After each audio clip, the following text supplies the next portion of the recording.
Ate Gina and Kuya Juney. Si Ginajun. Hello, hello! Do you know what day today? Of course you do! It's your anniversary, nanay ug tatay. Happy anniversary to both of you. Na-surprise mo, no? Wish na ho ninyong duha, good health lang always.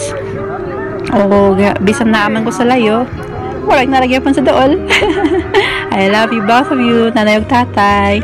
Thank you so much for everything, and of course, thank you for taking care of our Tanya. I love you. Happy anniversary again. Happy anniversary.